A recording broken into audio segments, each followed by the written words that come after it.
What's up, guys? So as you may have already heard, Supergirl is ending after this next season. There have been various reasons stated and or speculated as to why. The COVID lockdowns, declining ratings, the recent birth of Melissa's child, etc. But whatever the reason, this coming season will be the final one for our friends in National City. Honestly, it's a little surprising given that they've spent so much time hyping Supergirl up recently, especially in the last crossover and the introduction of the Justice League-style war table.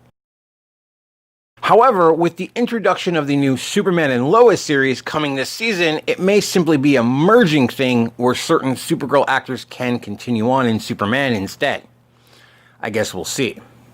The Arrowverse will be returning in January 2021, and this year's crossover has been rumored to be a Superman-centered story arc, which just kind of adds credence to my whole merging theory. There has also been talks of doing more smaller crossovers like they used to in the beginning, with a guest star here or a cameo there, which I'm totally okay with. I honestly thought they should have been doing this all along. The idea that this is one big universe, and all on the same Earth now, yet nobody ever sees each other or just pops in for a bite to eat or to help out in a fight is just kind of weird. Hell, even a simple like Barry's like, I'm gonna go have coffee with Kara, and somebody be like, okay, tell her I said hi, or something. You don't even have to show the character themselves. Just mentioning them adds depth to the whole one universe continuity. The Flash team has this earth-shattering calamity event, yet nobody else comes to see if they could help out. Or at least calls on the phone and be like, hey, anything I can do to help?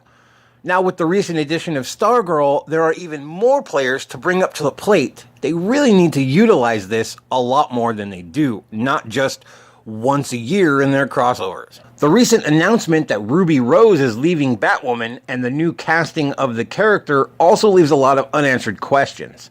Instead of recasting Kate Kane herself, they chose to pass the mantle on to a completely new character. This isn't necessarily a bad thing, but with how Season 1 ended and literally all of the unresolved story arcs tightly revolving around Kate herself, it's hard to see how they're going to handle this transition smoothly. And let's not forget that the Elongated Man actor Hartley Sawyer has been fired from The Flash, so there's yet another unexpected change to this coming season. They also have the new Green Arrow spinoff, Green Arrow and the Canaries, which takes place in the future with Ollie's daughter Mia taking on the mantle alongside Dinah and Laurel. How this will fit into anything, if at all, is still unknown. But it's great for the cast members of Arrow that'll continue on in their roles without Stephen Amell himself. Rumors also swirl around Legends of Tomorrow and Black Lightning that they may be next up on the chopping block if their ratings don't improve. As I mentioned before, there is a new Superman and Lois show coming this season that follows Clark and Lois returning home to Smallville to raise their twin Superboy sons after living in Metropolis for years.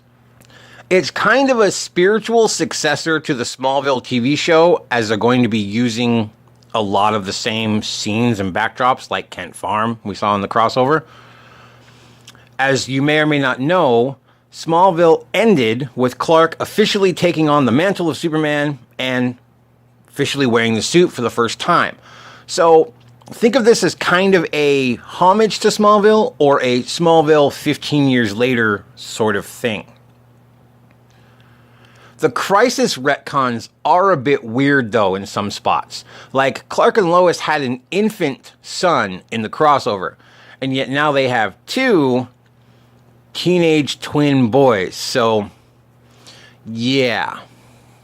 They've also announced casting for certain characters that we've previously seen in Supergirl, only now with new actors, like Metallo for example. Either way, they're definitely rewriting some Supergirl lore for this new Superman show, so we'll see how that pans out. Grant Gustin himself has mentioned that he would love to see them do a bunch of crossovers between Superman and The Flash, so here's hoping, because that could be pretty epic if done right. Now, let's talk about the giant elephant in the room. DC and Warner Brothers have recently entered a deal with HBO to make some big budget DC shows. Shows like Green Lantern, Justice League Dark, as well as bringing Titans Season 3 and Doom Patrol Season 3 over, all of which will be on HBO Max. I have another video going into details about those new upcoming shows, and I'll link it in the description below for those who are interested. The Arrowverse shows have a special place in a lot of people's hearts, and they have been quite popular.